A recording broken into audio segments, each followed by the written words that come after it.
Hello students, welcome to my channel IGNOU study material. I hope कि आप सब अच्छे होंगे। मैं भी बहुत अच्छी हूँ। सो स्टूडेंट्स, आज हम BPSE 141 जिस बुक का नाम है Gandhi and the contemporary world, आज हम इसकी यूनिट 1 को डिस्कस करेंगे, गांधी लाइफ एंड टाइम्स। इसमें हम 5 टॉपिक कवर करेंगे। सबसे first introduction, second childhood, third years in England, fourth struggle in south Africa and last the struggle in India. सबसे पहले हम इसके इंट्रोडक्शन की बात करेंगे। इसके इंट्रोडक्शन में बताया गया है कि जो हमारे महात्मा गांधी हैं उनको बापू के नाम से भी जाना जाता है। ठीक है, इंडिया स्ट्रगल में उनका बहुत ज़्यादा रोल है। ठीक है, तो जो उनकी जो पर्सनालिटी है वो बहुत ज़्यादा स्कॉलर्स को अट्रैक्ट करती है। नेक्स्ट टॉपिक है चाइल्डहुड। देखो, जो मोहन करमचंद गांधी हैं, ये महात्मा गांधी जी का फुल नेम है। ठीक है, उनका जो जन्म हुआ था वो 2 अक्टूबर 1869 में पोरबंदर में हुआ था। ठीक है, जो कि गुजरात में है। वो एक बहुत ही मॉडेस्ट और रिस्पेक्टेड फैमिली से बिलोंग करते थे। उनके फादर का नाम करमचंद गांधी था। ठीक है, जो कि चीफ मिनिस्टर थे पोरबंदर में, और उनकी जो मदर थी वो पुतलीबाई थी। ठीक है, जिनको बहुत ज़्यादा भरोसा था भगवान जी में। वो जैन धर्म को और हिंदू ट्रेडिशंस को फॉलो करती थी। गांधी जी हमारे एक शाय और इंट्रोवर्ट चाइल्ड थे। ठीक है, वो ज़्यादा बाहर खेलना बच्चों के साथ पसंद नहीं करते थे। वो ज़्यादा घर में ही रहना पसंद करते थे। वो एक बहुत ही एवरेज स्टूडेंट थे अकेडमिक्स में, बट वो क्या था, ऑनेस्ट और ओबीडेंट स्टूडेंट थे। ठीक है, मतलब कि वो हमेशा सच बोलते थे। उनका मानना था कि सच बोलो, और नॉन वायलेंस में वो बहुत ज़्यादा बिलीव करते थे। ठीक है, तो टीनेजर्स एज में गांधी जी की शादी कस्तूराबाई से हो गई थी जब वो 13 ईयर्स के थे।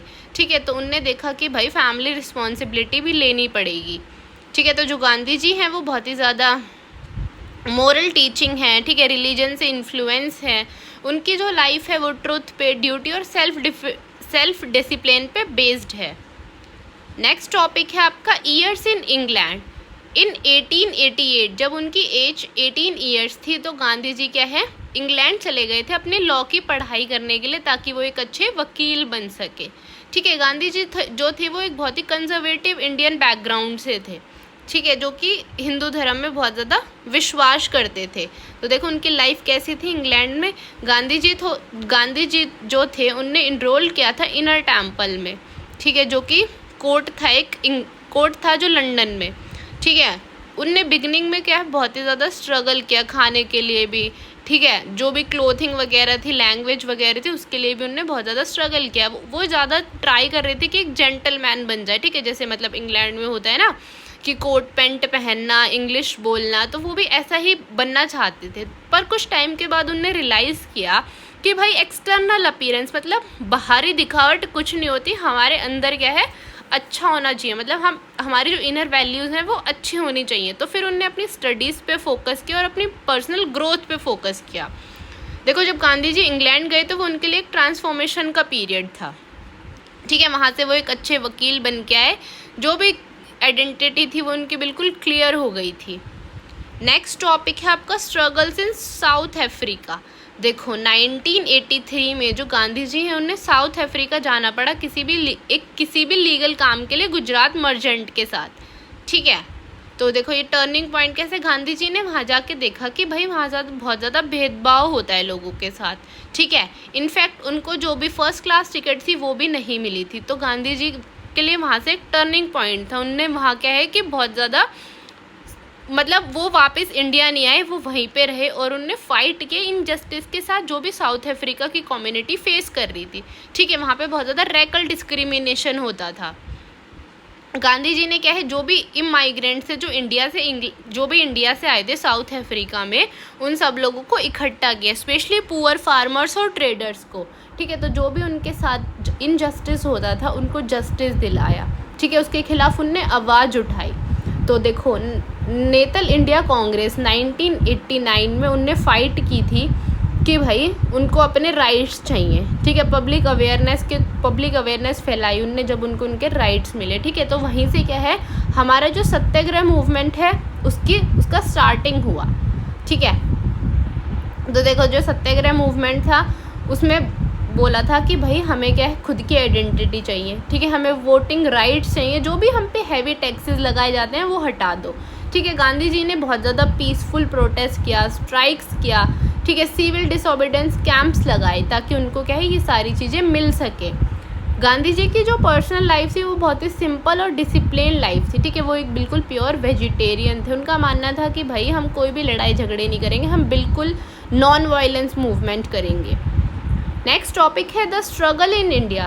देखो कुछ टिकट के बाद जब गांधी जी इंडिया लौटे 1915 में, ठीक है, तो उन्होंने क्या है कि वो पूरी कंट्री में उनने ट्रैवल किया। उनने देखा कि भाई कैसी कंडीशंस हैं, जो भी कॉमन पीपल हैं उनकी, जैसे फार्मर्स हैं, वर्कर्स हैं, उनकी कंडीशन कैसी है। तो देखो उनने उनकी कंडीशन देखने के बाद कुछ मूवमेंट स्टार्ट करे। तो सबसे फर्स्ट है चंपारण सत्याग्रह जो 1917 में हुआ था बिहार में। ठीक है, फार्मर्स को क्या है फोर्स किया जाता था कि आप इंडिगो की खेती करो। ठीक है, फिर उसके बाद खेदा सत्याग्रह हुआ था जो गुजरात में हुआ था कि भाई उन लोगों पे फार्मर्स पे बहुत ज़्यादा टैक्स लगा दिए जाते थे। उसके बाद अहमदाबाद मिल स्ट्राइक हुई थी, तो गांधी जी क्या है एक मीडिएटर बने थे मिल ओनर्स और वर्कर्स के बीच। फिर उनकी जीत हुई थी कि भाई आप इनको फेयर प्राइजेस दो। नेक्स्ट टॉपिक है आपका Khilafat movement post the First World War. देखो जब हमारा फर्स्ट वर्ल्ड वार ख़त्म हुआ 1918 में, तो हमारा जो है खलीफत मूवमेंट आया, जो कि आपके इंडियन मुस्लिम्स ने प्रोटेस्ट किया था ओटोमन एम्पायर के लिए कि भाई हमारा जो खलीफा है उसको हटाओ। ठीक है, तो इसमें गांधी जी का क्या रोल है। गांधी जी ने बोला कि भाई ये हमारे लिए बहुत ही अच्छी अपॉर्चुनिटी है कि हम अपनी इंडिया को फ्रीडम दिला सकते हैं। ठीक है, उनने हिंदू और मुस्लिम्स को बोला कि आप यूनिटी दिखाओ, हम अपनी कंट्री को फ्रीडम दिला सकते हैं। गांधी जी ने जो खलीफत मूवमेंट है उसको सपोर्ट किया। ठीक है, इंडियन नेशनल कांग्रेस को भी सपोर्ट किया। 1920 में उन्होंने जो खलीफत इशू है उसको नॉन कोऑपरेशन मूवमेंट के साथ जोड़ दिया। ठीक है, उन्होंने बोला कि भाई जो भी ब्रिटिशर्स के इंस्टीट्यूट्स हैं उनको बॉयकट कर दो। ठीक है, तो देखो ये जो मूवमेंट था वो डिक्लाइन हुआ 1922 में।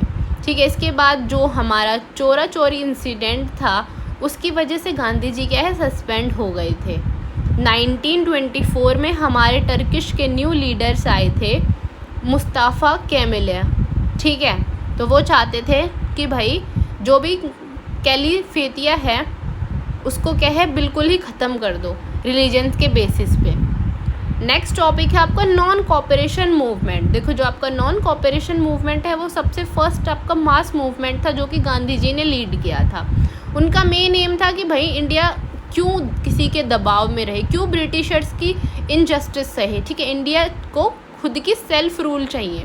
ठीक है, तो गांधी जी ने बहुत ही ज़्यादा पीसफुली नॉन वायलेंट इस मूवमेंट को स्टार्ट किया था। देखो इस मूवमेंट के कारण क्या थे, जलियांवाला बाग, बहुत सारे इनोसेंट फार्मर्स को मार दिया गया था। ठीक है, अमृतसर में, जिनकी कोई गलती भी नहीं थी। तो रॉयल एक्ट जो था, जो ब्रिटिश गवर्नमेंट थे उनने अरेस्ट करवा दिया बहुत सारे क्या है इंडियंस को बिना किसी भी बिना किसी भी नोटिस वगैरह के। जो खलीफत मूवमेंट हुआ था उनमें उसमें गांधी जी ने सपोर्ट किया था मुस्लिम्स को कि भाई एक अब हमारे पास बहुत अच्छी अपॉर्चुनिटी है, हम अपनी कंट्री को फ्रीडम दिला सकते हैं। ठीक है, बहुत ज़्यादा इकोनॉमिक एक्सप्लोटेशंस होता था लोगों के साथ, बहुत हैवी टैक्सेस लगा देती थी हमारी ब्रिटिश गवर्नमेंट। इसके गोल क्या थे कि भाई हमें क्या है किसी का भी रूल नहीं चाहिए, हम अपना खुद का रूल करेंगे। ठीक है, इसके फीचर्स हैं कि भाई जो भी एजुकेशन इंस्टीट्यूट्स हैं ब्रिटिशर्स के उनको बॉयकॉट करो। ठीक है, जो भी टैक्सेस वगैरह लगाते कोई ज़रूरत नहीं है किसी को भी देने की। ठीक है, उनने अपनी इंडियन हैंडमेड चीज़ों को ज़्यादा से ज़्यादा प्रमोट किया, खादी को प्रमोट किया। नेक्स्ट टॉपिक है आपका सिमोन कमीशन एंड सॉल्ट सत्याग्रह। जो सिमोन है वो एक ग्रुप था 7 ब्रिटिशर्स मेंबर का पार्लियामेंट में, जो कि भेजा गया था ब्रिटिशर्स ने। ठीक है, 1928 में, ताकि क्या है इंडिया के लिए कॉन्स्टिट्यूशन वो लोग बना सकें। ठीक है, बट जो ब्रिटिश गवर्नमेंट थी, ठीक है, वो ये एक्ट बनाया था सर जॉन सिमोन ने। ठीक है, जिसमें इंडिया का कोई भी मेंबर नहीं था। देखो इस रीजंस क्या थे इसके अपोजिशन के, कि सबसे पहले तो कोई इंडिया का मेंबर ही नहीं था, सिर्फ 7 ब्रिटिशर्स आए, वही चाहते थे कि जी हम तो अपना ही कॉन्स्टिट्यूशन बना के और चले जाएंगे यहाँ से। ठीक है, तो इसके लिए भी बहुत ज़्यादा प्रोटेस्ट हुआ। जो हमारे इंडियन नेशनल कांग्रेस के लीडर थे जैसे मोतीलाल नेहरू, जवाहरलाल नेहरू, इन सब ने क्या है इस कमीशन को बॉयकॉट कर दिया। ठीक है, बहुत ज़्यादा प्रोटेस्ट किया, स्लोगन चलाया सिमोन गो बैक। ठीक है, इस प्रोटेस्ट के दौरान लाहौर में जो लाला लाजपत राय हैं वो अरेस्ट हो गए थे। ठीक है, अरेस्ट हो गए थे पुलिस के द्वारा और उसके बाद क्या उनको बहुत ज़्यादा इंजरी वगैरह हो गई तो उनकी डेथ हो गई थी। इसका आउटकम है कि इंडियंस ने रिजेक्ट कर दिया था सिमोन कमीशन को। ठीक है, वो लोग चाहते थे कि भाई हम अपना खुद का कॉन्स्टिट्यूशन खुद बनाएंगे। और जो हमारा सोल्ट सत्याग्रह है वो 1930 में हुआ था, जिसको हम डांडी मार्च भी बोलते हैं। ये भी आपका एक नॉन वायलेंट प्रोटेस्ट था गांधी जी के द्वारा। जो भी सॉल्ट था उस पर जो भी हैवी टैक्सेस लगा दिए जाते थे, गांधी जी उसके लिए बोलते थे कि भाई क्यों लगाए इतने हैवी टैक्सेस। तो इसका बैकग्राउंड क्या है कि देखो, सोल्ट एक बहुत ही नेसेसरी चीज़ है, बहुत ही बेसिक और नेसेसरी चीज़ है, जिस पे ब्रिटिशर्स ने क्या है बहुत ज़्यादा हैवी टैक्सेस लगा दिए थे। ठीक है, तो जो डांडी मार्च था वो बिगिन हुआ था आपका मार्च 12 को 1930 को।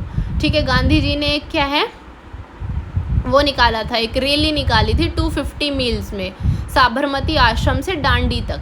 ठीक है, जो कि आपकी गुजरात में है। सबसे पहले 78 फॉलोअर्स उनके साथ थे, उसके बाद धीरे धीरे और भी लोग उनके साथ जुड़ने लग गए थे। 6 अप्रैल 1930 को गांधी जी ने क्या है लॉन्च किया था civil disobedient movement. Civil disobedient movement था कि भाई हम अपनी खुद की सॉल्ट बनाएंगे, हमें ब्रिटिशर्स के कोई भी गुड्स नहीं चाहिए हैं, ना हम कोई भी हैवी टैक्सेस आपको पे करेंगे। नेक्स्ट टॉपिक है आपका राउंड टेबल कॉन्फ्रेंस। देखो, राउंड टेबल कॉन्फ्रेंस हुई थी हमारी 3 मीटिंग्स में। ठीक है, जो कि गवर्नमेंट ने हेल्ड करी थी लंदन में 1930 से 1932 तक। इसमें गवर्नमेंट का एम था कि जो भी कॉन्स्टिट्यूशनल रिफॉर्म्स है उसको हम डिस्कस करेंगे और जो भी फ्यूचर में हमें गवर्नमेंट बनानी है, जैसे भी जो भी स्ट्रक्चर है वो डिस्कस करेंगे। तो जो आपकी फर्स्ट टेबल कॉन्फ्रेंस थी वो हुई थी नवंबर 1930 से जनवरी 1931 में। ठीक है, इसमें पार्टिसिपेट किया था आपके ब्रिटिश गवर्नमेंट ने, कुछ प्रिंसली स्टेट थे। ठीक है, कुछ इंडियन पॉलिटिकल लीडर्स थे जो कि नेशनल कांग्रेस के लीडर्स थे।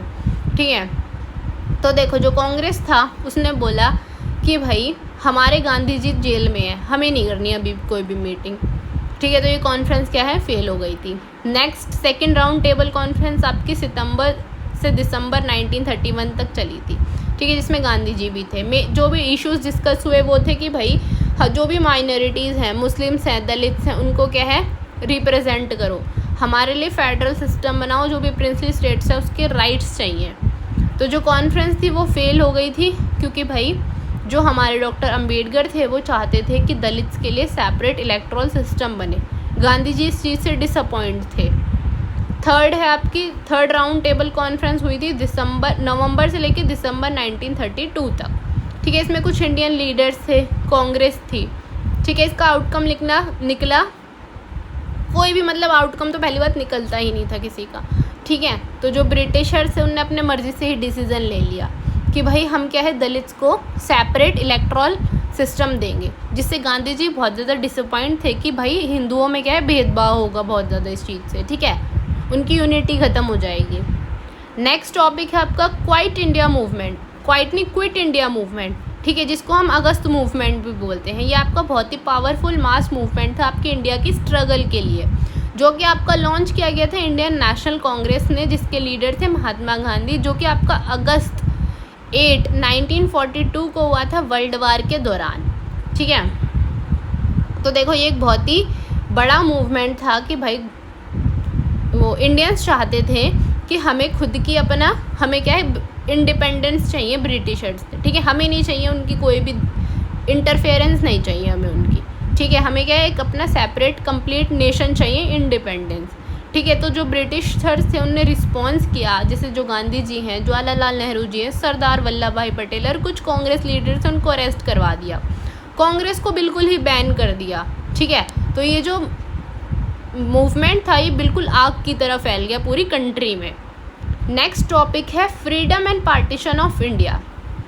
बहुत ज़्यादा स्ट्रगल के, बहुत ज़्यादा सेक्रीफाइस के, बहुत ज़्यादा मास मूवमेंट के चलते जो गांधी जी थे, जवाहरलाल नेहरू थे, सरदार वल्लभ भाई पटेल थे, उनको फाइनली इंडिपेंडेंस मिल गई ब्रिटिशर्स से 15 अगस्त 1947 को।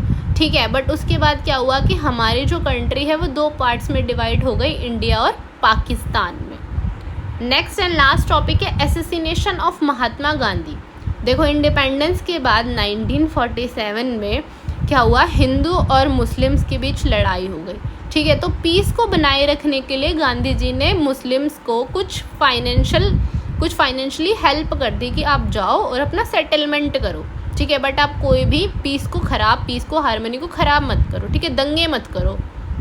इसकी समरी है, जो हमारे गांधी जी थे जब उनकी डेथ हुई तो भाई डेथ सिर्फ एक लीडर की नहीं हुई थी, एक बहुत ही अच्छे लीडर की डेथ हुई थी, ठीक है। मतलब जब गांधी जी का असैसिनेशन हुआ तो वो सिर्फ एक डेथ नहीं थी, हमारे लिए एक बहुत ही बड़ी चीज़ थी कि उनकी डेथ हो गई, ठीक है। क्योंकि देखो गांधी जी थे वो बहुत ही, उनकी जो सोच थी वो बहुत ही अच्छी थी। अगर गांधी जी जिंदा होते तो हमारा जो देश है वो और ज़्यादा ऊंचाइयों पे जाता, ठीक है। वो और ज़्यादा अच्छी तरह हमारी चीज़ों को गाइड करते, ठीक है, लोगों को गाइड करते, लोगों को अच्छा रास्ता दिखाते, ठीक है। क्योंकि वो बिल्कुल सच्चाई पे, मतलब ट्रुथ पे बेस थे वो, ठीक है, ट्रुथ पे, नॉन वायलेंस पे।